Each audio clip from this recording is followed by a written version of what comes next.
Our next speaker is Matthias Kern, who is a professor of international studies at the Master's College and also a student at the Master's Seminary. And this guy has international experience, having been an advisor in Spain and various places around the world. I think you're going to really enjoy hearing him because of his perspective. He was an advisor for the Spanish government on Islam and other things. So I don't know all of these things about you, so why don't you tell us a little bit about yourself here to start off? And so we're happy to have you with us this evening. Thank you very much for having me. This is a real pleasure for me to be here. I grew up as a preacher's kid in Wisconsin. My parents were immigrants from Germany, so I'm a first-generation American. And I grew up in a very small town, and when I graduated from high school, I joined the Air Force, and they sent me to Germany because I speak fluent German. And when I was in Europe during the Cold War period, this was in the 1980s, I was working in intelligence, and I really enjoyed politics, geopolitics. So when I left the military, I studied Middle Eastern politics at the Hebrew University in Jerusalem. And then I went to Georgetown University, and I studied international diplomacy in Washington, D.C. When I was in Georgetown, I studied with the Crown Prince of Spain, who, when we graduated, invited me to Madrid to work for the Spanish Prime Minister's office. So I've been in Spain for almost 16 years as an advisor to the Spanish Prime Minister and to military officials in Spain. My salvation story actually is very interesting because although I was a preacher's kid, when 9/11 happened, I immediately knew that it had geopolitical significance, but I also knew it had spiritual significance because my father always preached about the rapture and about the tribulation and about prophecy. And I realized in Spain, it was very difficult for me to find biblical resources in a country like that. And so just by divine providence, I was able to find John MacArthur's radio broadcasts. And little by little, I realized that it wasn't, in fact, saved. And at that December 24th, 2001, I actually came to a saving faith. And the reason why I'm bringing that up is because it was because of my father's preaching and prophecy that really alerted me to the reality of 9/11, the spiritual significance of that event. And so I'm just telling you this because prophecy really is important. And it's a real blessing, and it's really amazing to me. I never expected to be here. I would say there are at least 9 or 10 people in this room that have really impacted me over the last 10 or 15 years as I've grown in my own faith and my own understanding of biblical prophecy. And it's really quite an amazing story how this has come full circle that I can be here to speak to you today. I just wanted to briefly talk about what's going on in the Middle East, to put it into a geopolitical perspective from a secular perspective, but then I'll try to integrate a little bit of the biblical perspective as well. What's very clear is that global order is disintegrating. The whole World War, the post-World War II order is collapsing. It's a very unique period in human history in which there are major paradigm shifts that are all coming together at the same point in human history that involve economics and politics and religion and culture and society. I believe that the world that will emerge will be different, very different from what we see today. The world of the future will be much more conflictual. The world, day by day, as we see it, is becoming increasingly less stable. And America's role in the world is changing very rapidly as well. And I think that as I work through these different changes, I've sort of identified 5 paradigm-changing events, and I'll go through these one by one. We'll see that the world is very clearly at a turning point, and I think we're also on a turning point in God's redemptive time plan in history. The worrisome thing about all this is essentially, as has been intimated many times in this conference, is that church is asleep, when in fact the church should be awake. We've all been following what's been going on in the Middle East, the Arab Spring. I won't repeat what's been said already, but I think it's very important to understand the larger picture of what's going on here. Is during the Cold War period, the Middle East was essentially organized by secular dictatorships where Islam had a secondary role, and the Middle East was very divided between competing dictatorships.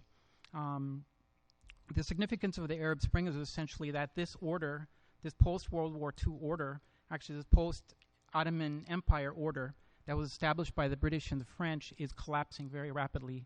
And what's replacing it is essentially radical Islam. And the Middle East is essentially becoming united by radical Sunni Islam. And I think that this is exceedingly significant because this is really the first time that this has occurred in modern history. All of this is really taking place at a time when the United States has completely lost control over the events in the Middle East. The United States has lost the ability to really shape events in the Middle East like it did during the Cold War period. I think the changes in the Middle East cannot be reversed. The changes that are taking place are in the very early stages of a major transformation in the Middle East. And we know we can sort of predict where it's going, but we haven't even really begun to see the beginning of it. I think anti-Americanism and anti-Semitism and anti-Zionism will be the dominant feature of the Middle East of the future. The Middle East of the future will be anarchic, chaotic, and turbulent, and very, very conflictual, very bloody. But the Middle East will remain important in geopolitics because of the West's dependence on oil. I think the true significance of the Arab Spring is that we are in the incipient stages of the rebuilding of the Islamic Caliphate. Now, for most of Middle Eastern history, the Middle East was essentially unified in one Islamic state. When the Ottoman Empire aligned with the Germans in the First World War and the Germans lost, essentially the victorious powers, which would be Britain and France, divided up the Ottoman Empire, and they created this sort of nation-state system that we have in the modern Middle East today.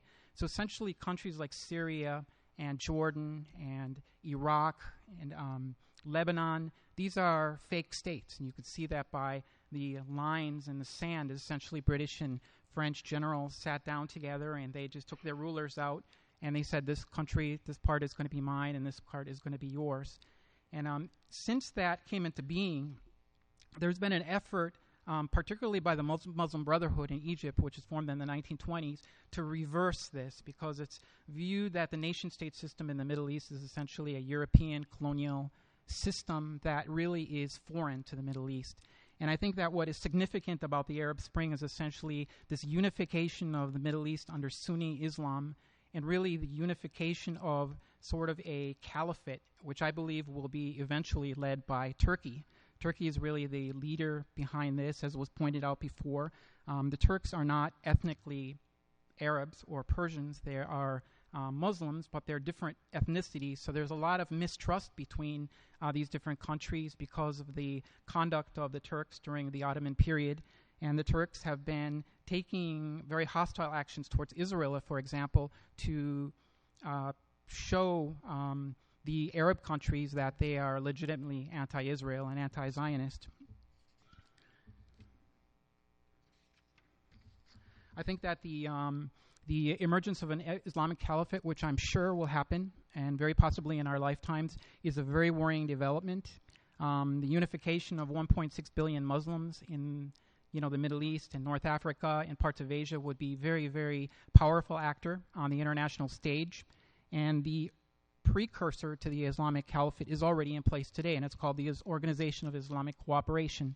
It's a group of 56 Muslim countries, and they are a very, very powerful voting bloc within the United Nations system. And what they are really trying to do is they're trying to use international law to enact international blasphemy legislation. And essentially what they want to do is create an international law that would make it illegal to criticize Islam.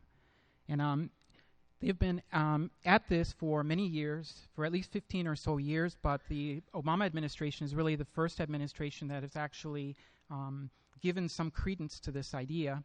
And this photograph here on the screen is essentially a picture of a of a conference that was held in Washington, D.C. last December. It was a 2 or 3 day closed-door conference in which the Obama administration actually sat down with representatives of the OIC to try to work out some sort of modalities about how to enact some kind of blasphemy legislation.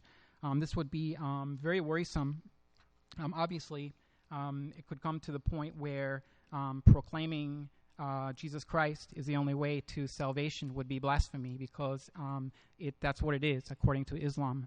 I think that's something that is very, very worrisome, and we as a church need to be very aware of this particular issue. The arrival of the Arab Spring in the Middle East has also devastated the Christian communities in the Middle East.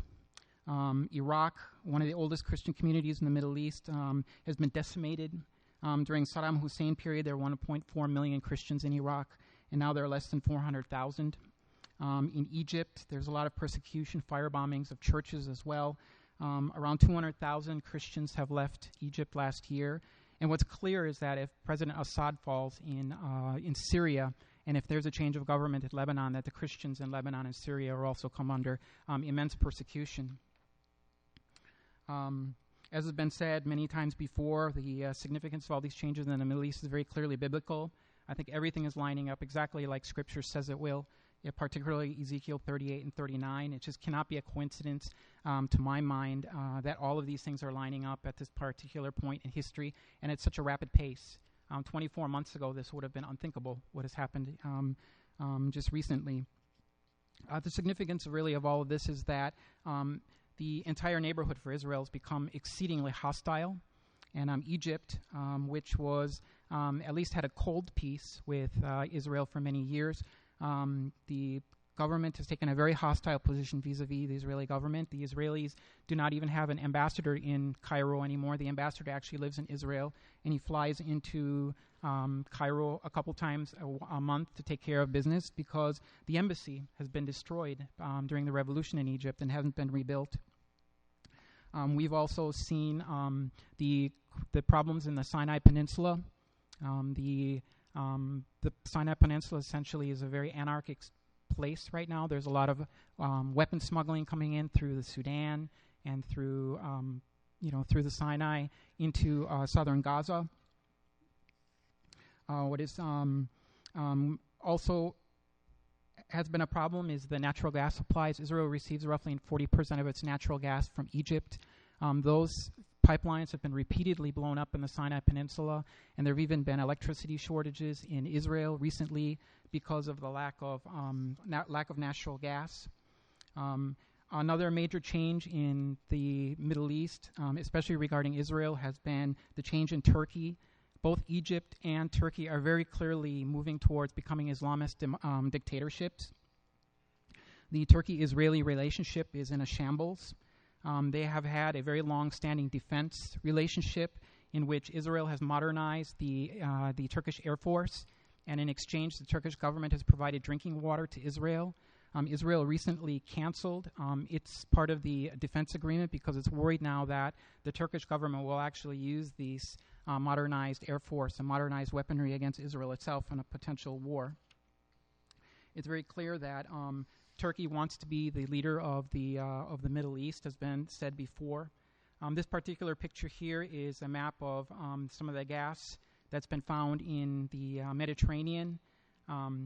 Essentially, international law says that anything off your coast, off to 200 nautical miles off the coast, is yours, and anything within that range, if there are borders that are less than 200 miles, that they need to be negotiated. Now, Israel has negotiated with Cyprus to share the natural resources.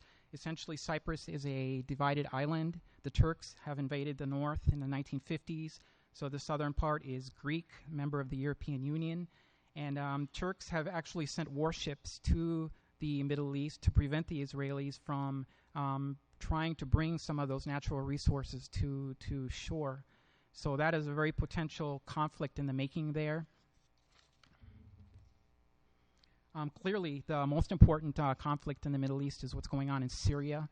The conflict in Syria is often referred to as a civil war, but actually it's an epic battle between Sunni and Shia Islam. Now, I do believe that President Assad's days are numbered. He cannot survive it's clear that he will be gone sooner rather than later. And this will have a major impact on the influence of Iran in the Middle East. This particular map here is referred to as a Shia crescent. The Shia crescent essentially refers to a sphere of Shia Islamic influence that spreads from Bahrain and some parts of the Gulf Arab states into obviously Iran. Now all of southern Iraq, since essentially the United States withdraw its troops from Iraq in December 2011, all the way over to Syria and then obviously to Lebanon. So in one sense, it would be very good for President Assad to leave because it would reduce the influence of Iran. On the other hand, what is coming after Assad will almost certainly be worse than Assad himself. It will be a Sunni Islamist radical government that will be a lot less stable on Israel's northern border. So any way you look at it, I think it's a lose-lose situation for Israel. Now, as mentioned earlier, is that there is some fear that if President Assad is boxed in, that he might lash out with chemical weapons either against Israel or against his own people. What is clear is that that Lebanon is really a tinderbox. And if it is seen that President Assad will fall from power, it would essentially leave the Hezbollah in southern Lebanon without any sort of lifeline. And it could really emerge into a regional war that both President Assad and the Hezbollah folks have really nothing to lose by launching a war. I think as was mentioned earlier as well, is the Jordan situation. Jordan has a problem with the Muslim Brotherhood, but the whole situation in Jordan really deteriorated about 2 weeks ago when there were riots in the country that actually openly called for the overthrow of President Abdullah. That was really a major change in the Jordanian political risk scenario. And I think that his days are also numbered. Clearly, if President Assad falls, Jordan is next. And the reason why that is significant is because that Jordan has that long eastern border with Israel. And that border, clearly what would follow King Abdullah would be a Muslim Brotherhood-led government because they're the most organized political grouping within the country. And Israel would be exposed on that entire eastern border. And to my mind, it would probably even be necessary for Israel to reoccupy, Judea and Samaria and that kind of a scenario. The main challenge really facing the world today is Iran, to my mind, very clearly. This problem is not going to go away. I think this is going to be the main security problem in the world during our lifetimes. And nuclear Iran changes all assumptions. It's a no-win situation for Israel because if it tries to preempt Iran, there will clearly be retaliation in the form of terrorism and oil supply risks, and the world will become very, very unstable. If Israel does not preempt and Iran goes nuclear, the world really will never be the same for a number of reasons that I'll just point out right now. I think it's very important to understand that during the Cold War period, the United States and the Soviet Union were considered rational actors. So even though there were 30 or 40,000 nuclear warheads pointed at each other, there was also always a built-in deterrence. It was called mutually assured destruction. It was clear that no one would try to initiate a nuclear war because it would assure your own destruction.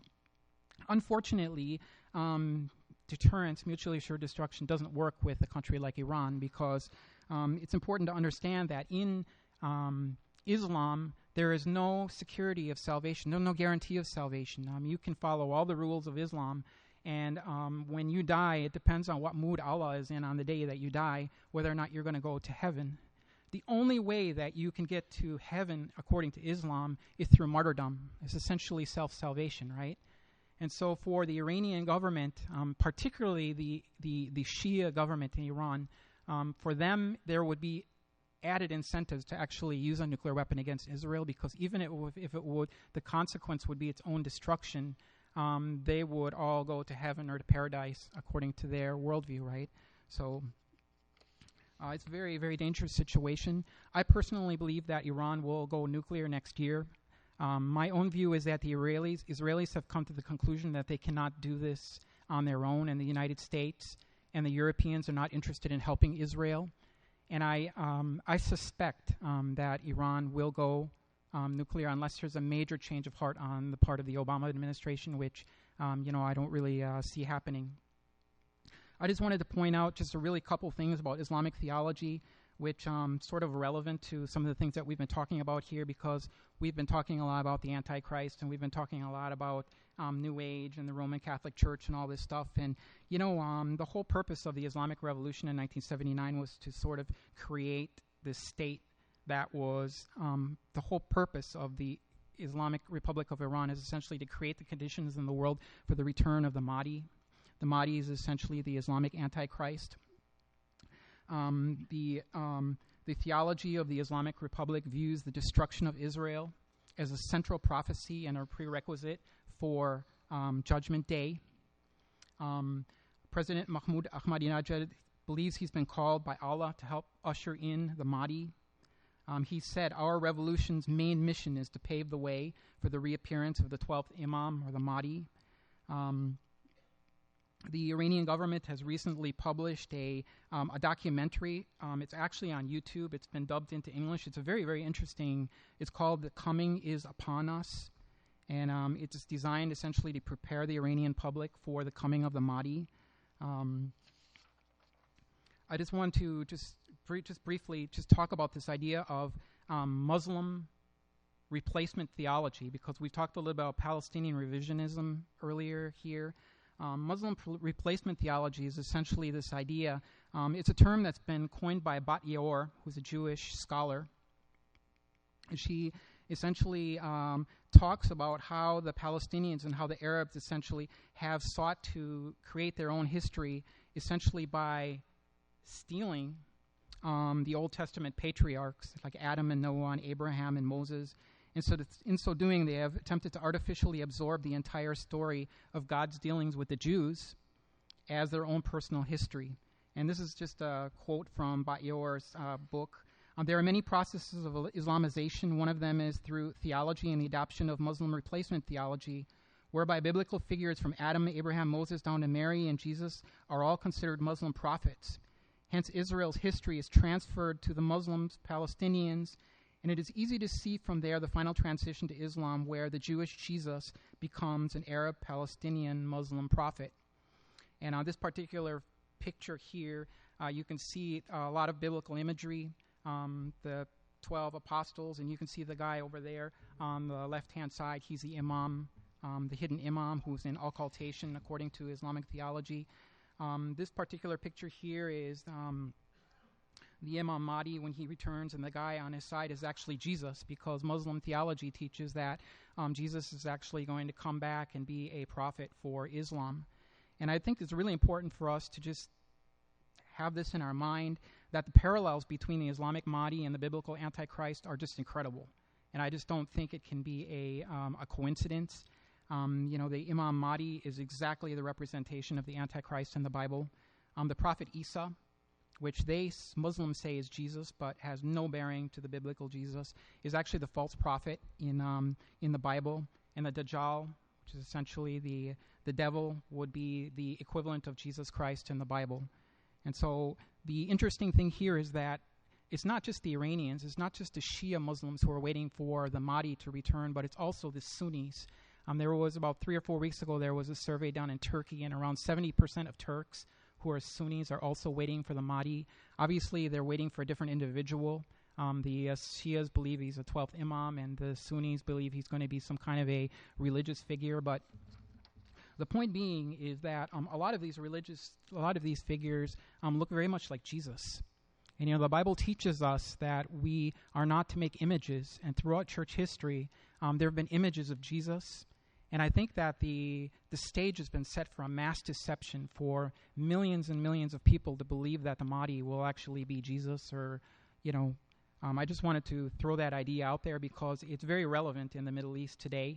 And, this is a picture. I was recently in Iran, actually. I was invited to a conference actually the Iranian government invited me there, and they made a mistake on my visa, and instead of giving me 3 days, they gave me a 3-month visa at the embassy in Madrid.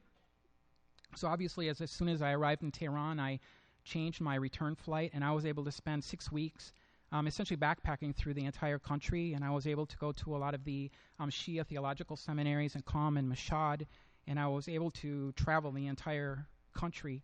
And this particular picture here is of a mosque near Qom, which is where the Ayatollah Khomeini was from, and all these people are waiting for the imam.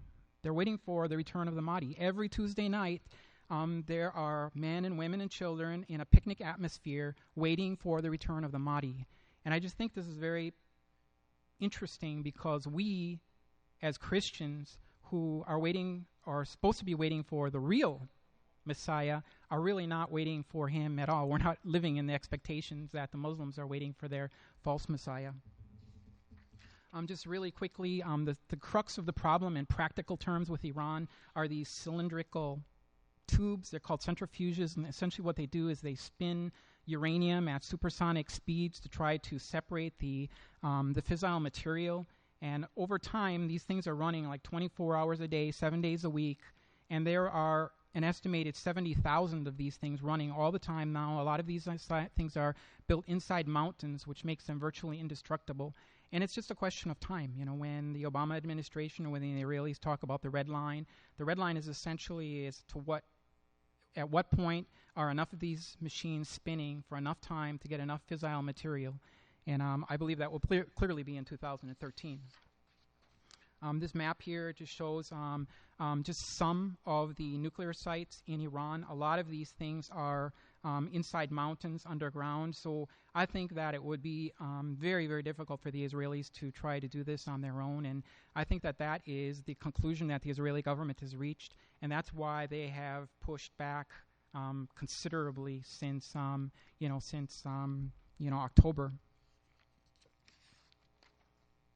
The significance of an Iranian bomb, apart from the eschatological things that we've been talking about, is really what's called the nuclear domino effect. And very clearly, if Iran goes nuclear, it would become the hegemon in the Middle East, and Saudi Arabia would very, very quickly acquire a bomb, probably from Pakistan or from North Korea, to hedge against the Iranian bomb. And clearly, if Saudi Arabia goes nuclear, the Egyptians will, and if the Egyptians, the Turks will. And I see that this is probably what's going to be happening in the Middle East in the next 10 years or so, that there will be a nuclear domino effect. And the thing is that all of these countries are hostile towards Israel, and there'll be nuclear powers, and you can just see where that whole sort of scenario will lead. One thing that's very interesting is that there had been scheduled a conference in Helsinki for December 2012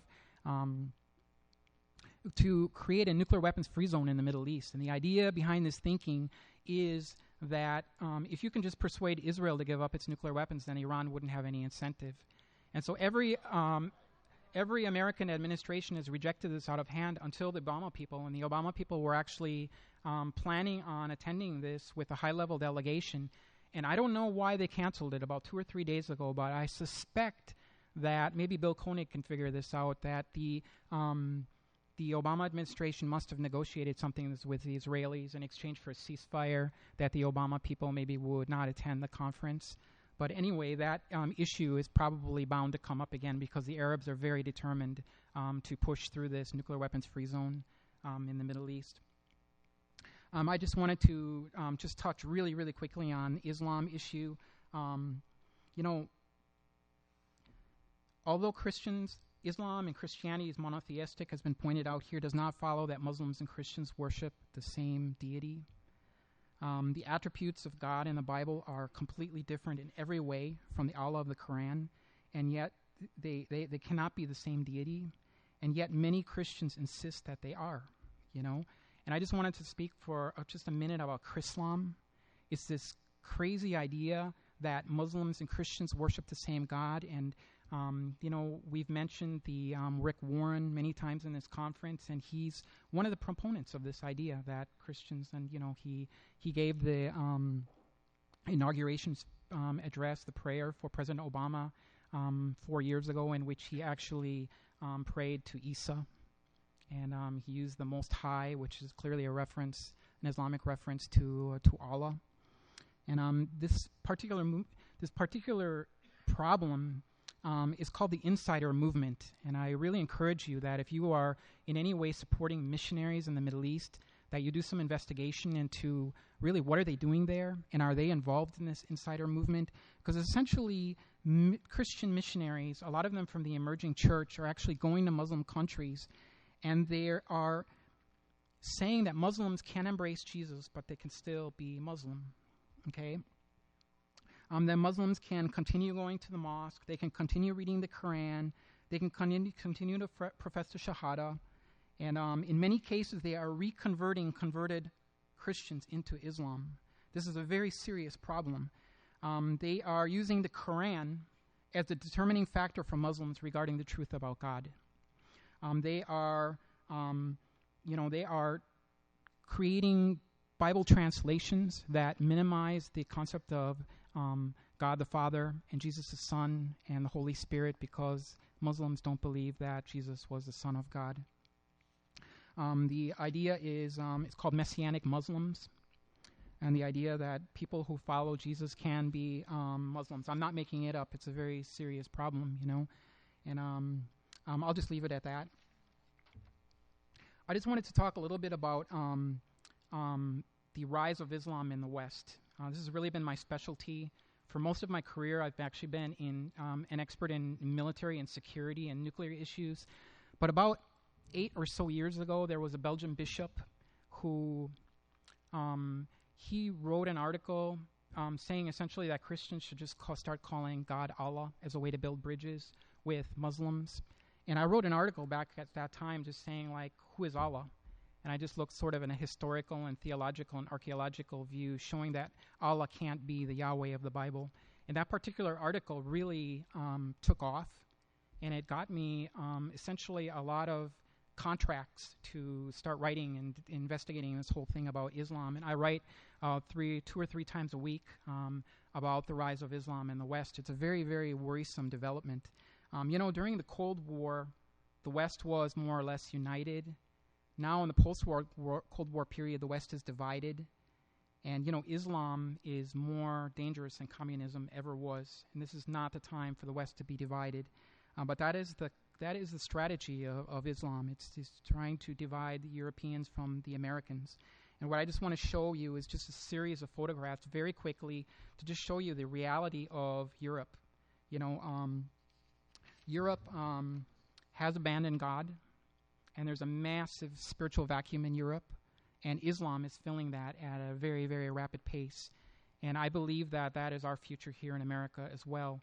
We see these same trends happening in Australia and in New Zealand and Canada, and it's coming here as well. And I think the church, this Islam, is really going to pose the major challenge to the church in the future, beyond any doubt. I'll just show you this. There are many parts of Europe that are actually called Sharia zones, that are no-go zones for non-Muslims. This particular photographs are taken in London. It's unbelievable that you would have that in modern Europe, that there were actually zones where, where Sharia law is essentially the law of the land. There are 85 Sharia law courts in the United Kingdom today. They essentially have the same standing as British common law.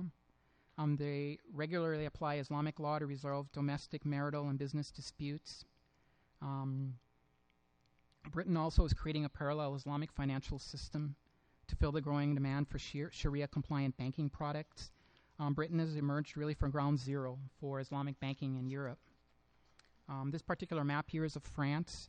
There are around 735 no-go zones in France. These are actually parts of France, parts of cities in France that the French government has lost control over, that are completely Islamic, and where non-Muslim police and officials dare not tread.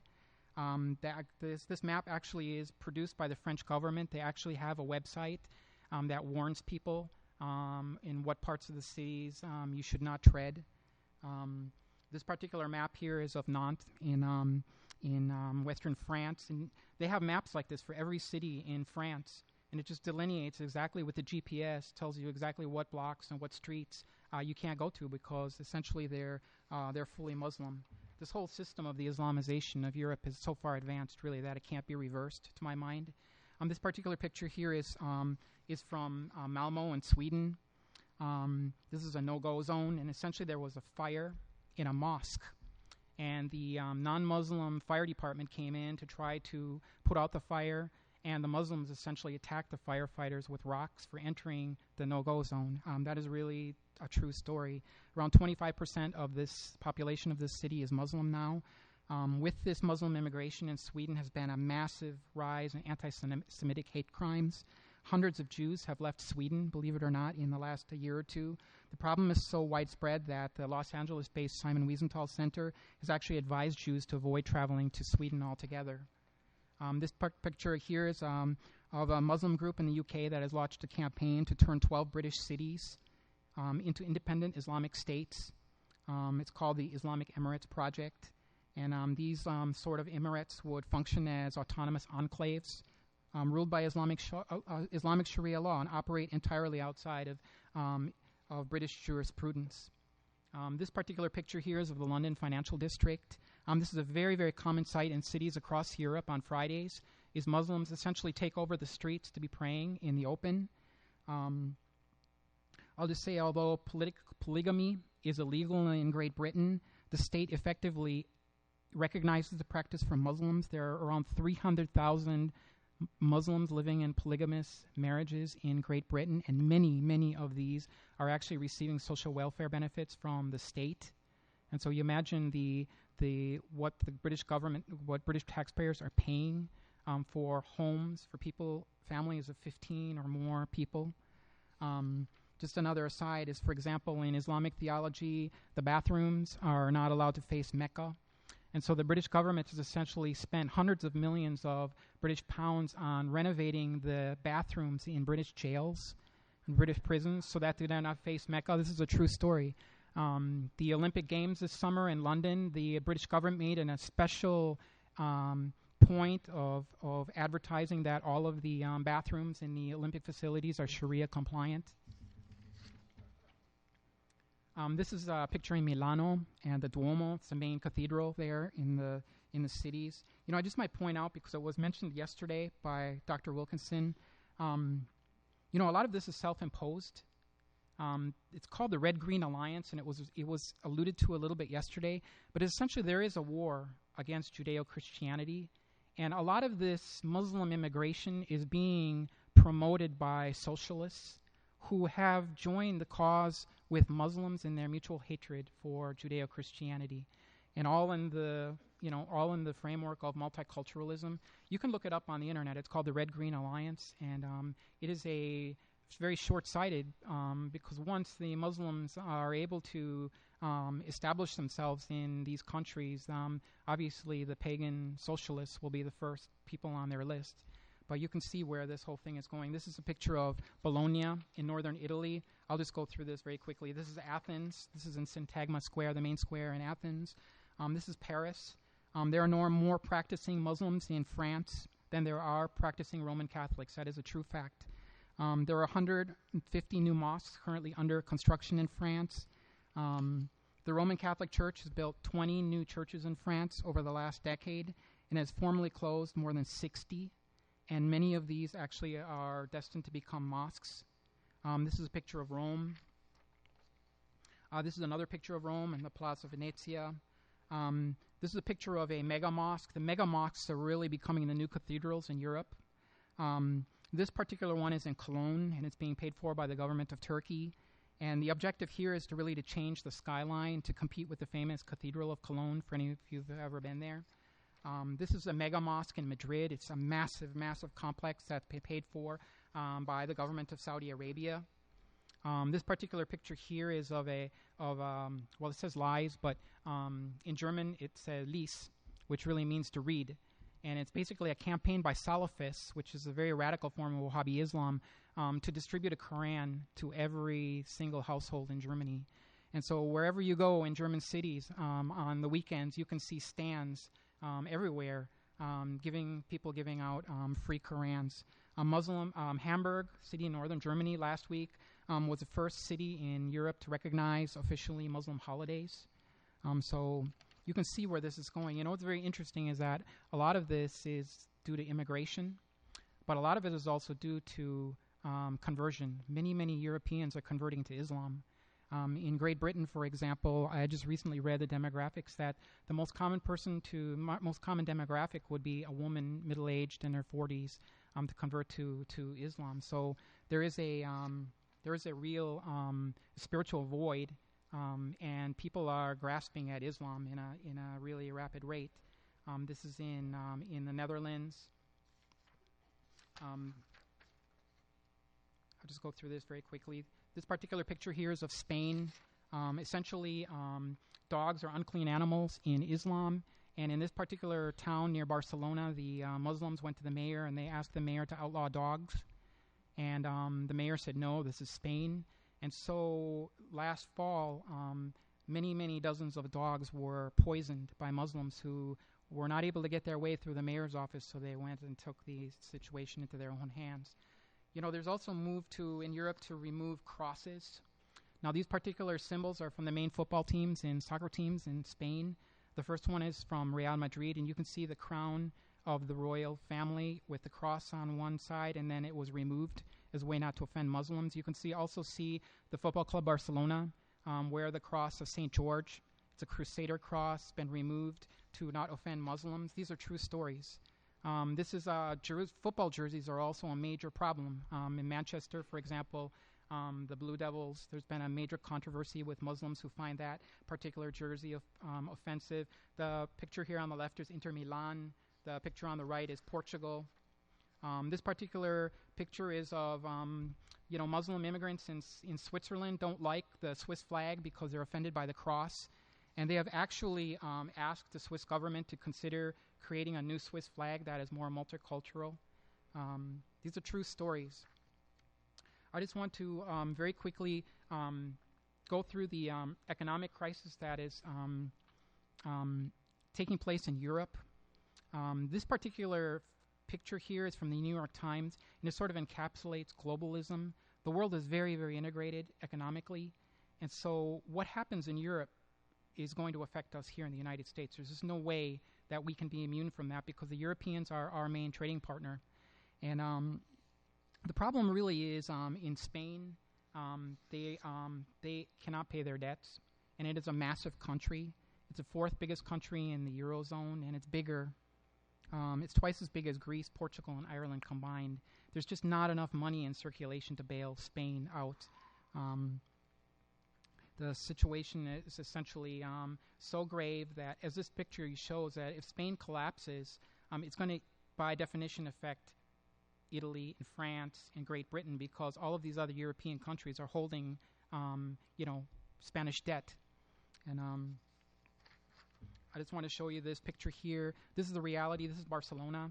The situation, this is the modern welfare state really unraveling in Europe. People are desperate, and they're going through garbage containers to find food. This is a picture of Madrid, of young people just looking for food. I just want to explain really quickly what's going on with these bond markets, because the bond markets is really what the problem here is, and it's like a giant Ponzi scheme. And it's essentially what you do is you sell bonds every week in the United States or every couple weeks in a smaller country like Spain, and you use that money that you raise by selling bonds to pay off old debt. And then when nobody wants to buy your bonds because of the risk that you're not going to be able to pay them back, you go into default because you can't pay back your old debt. And what has happened is essentially is that the European Central Bank has become the buyer of last resort, and what they're doing is they're printing massive amounts of money to buy European debt. So it's essentially they're printing money to make it seem like people still want to buy Spanish bonds. This is a picture of, these are not real dead people, but it's a monument in a bridge in Paris to suicides. There's a massive wave of suicides that are taking place in Europe, in almost every European country, because the people are so desperate, and they don't have the gospel, and they have no money, and they have no food, and a lot of people are being evicted from their homes because they can't pay their mortgages, and this is really a monumental tragedy. I'm not going to talk about the United States situation other than to say that what was alluded to is there's a lot of debt in the United States as well. The Cato Institute, it's a libertarian think tank in Washington, D.C., has calculated that with all the unfunded liabilities and all the debt and all the new entitlements that are still down the road, that the debt is actually at 136 trillion U.S. dollars. And they've calculated that at roughly 450,000 U.S. dollars for every man, woman, and child in the United States. So it is clear that this situation in Europe and the United States can't continue. What has been alluded to earlier by Bill Koenig is essentially that the Federal Reserve has been printing a lot of money. It used to be that the Chinese bought U.S. bonds. They stopped buying American bonds in September 2009, and as a way to not spook the markets, the Federal Reserve has been printing massive amounts of money to buy U.S. bonds, essentially. And so it's called euphemistically quantitative easing. You've probably heard of it. And it's just printing a lot of money. And, this is with the third tranche of this right now. The first one, QE1, was $1.75 trillion. The second QE2 was $600 billion. And now, about 3 months ago, the Federal Reserve announced that it would be printing $40 billion a month open-ended. So there's no end to this. It's just keep printing more money and printing more money to make it seem like we're afloat, but we really are, And one of the reasons why gasoline is so expensive in the United States is because oil is priced in U.S. dollars, and there's so much money in circulation that the dollar has really lost on its value. And the Arabs want more money for their oil, right? So, can I have just a couple more minutes? Is that okay? Okay, this other trend, we've talked about the Islam in Europe, and we've talked the Iranian nuclear thing, and we've talked about the Middle East. The other thing really is the post-American world order. I think this is very important for us to understand because, President Obama is the first postmodern president in our history, and he's the first president who does not hold to the concept of American exceptionalism. And I think that he is really the product of elite education. I went to an elite school, and a lot of the guys that I actually went to school with are in the Obama administration, in the National Security Council, and I know how, these people think. And I think this is really the future of where America's headed. Schools are very liberal, particularly the elite schools on the East Coast that produce the bureaucrats that run the country. And so I think that, Obama is just really the future of what we're going to have in the idea essentially is... there's a difference between realism and idealism. And realism is you try to see the world as it is. There's a world with evil in it, and we have to deal with that reality. And idealism is the opposite of that, and idealism sees the world as it should be. And these are two very clear schools in international relations theory, and President Obama is clearly of the idealist, school of thought. And this is very dangerous because President Obama believes that we can start reducing our commitments around the world, that we can be unilaterally reducing our nuclear arsenals, and it's leaving the United States in a very, very weak position. This particular picture shows essentially how the world is divided at this point in history geopolitically. You can see that the U.S. military is in every part of the world maintaining a certain degree of order. It's a unipolar system. What is clearly emerging is a multipolar system in which the world will be more organized into regional groupings, in which much less American influence abroad. The thing is that bipolarity that we saw during the Cold War was the most stable system in the world. And unipolarity, the one that we're in right now, is a very unstable system because there are many competitors that want to remove American dominance. But the multipolarity is the most unstable because you have a lot of different powers with more or less equal military power, and they're all vying for dominance. And that's really where we're headed. This particular picture shows essentially choke points. There's 7 main choke points in the world, and the U.S. Navy is there traditionally since the dawn of the atomic age to maintain a certain degree of order in the world. Clearly, if the United States removes its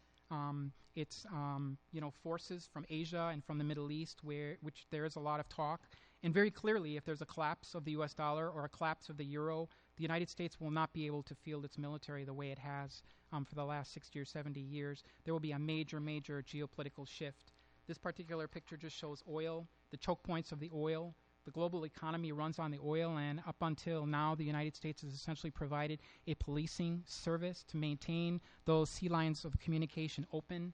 I believe that is about to change. there are a lot of competitors against the United States that would like to see us reduced, and one of them is China. And this particular map shows about how China is having different conflicts in the South China Sea with its neighbors. And the United States is essentially distanced itself from these conflicts, and it's asking our allies to fend for themselves. And that's very dangerous, because to the extent that the United States is not viewed as a reliable ally, all of these countries are going to sort of draw closer to China. Essentially, these just show some of the competitors of the United States. And I think maybe I'll just leave it at that. I think basically, I just wanted to say one thing really quickly about President Obama. I know a lot of people are disappointed about the re-election of President Obama, but Daniel is very clear that the Lord is sovereign, and He is the one who installs kings and removes kings. And I believe that the Lord has providentially raised President Obama up because President Obama is necessary to enact many of the geopolitical changes in the world that need to be in place, like during the end times, like the Bible says, So I think that on one hand, we love America and we're disappointed to see where this country is going. But on the other hand, we should be very encouraged because it's very clear that the Lord has to come again soon, that Israel is in an impossible situation where it's surrounded by enemies, and the United States is withdrawing its support for for Israel. Israel is alone in the world, just like the Bible indicates it will be in the end times. And I think that that's where we're really headed, is to a world where things are going to be very, very complicated for Israel. Islam is going to be the dominant religion, clearly in Europe. And I'll just leave it at that. That the election of President Obama should be some encouragement to us looking at it from a biblical perspective. Thank you very much for your time. Thank you, Matthias.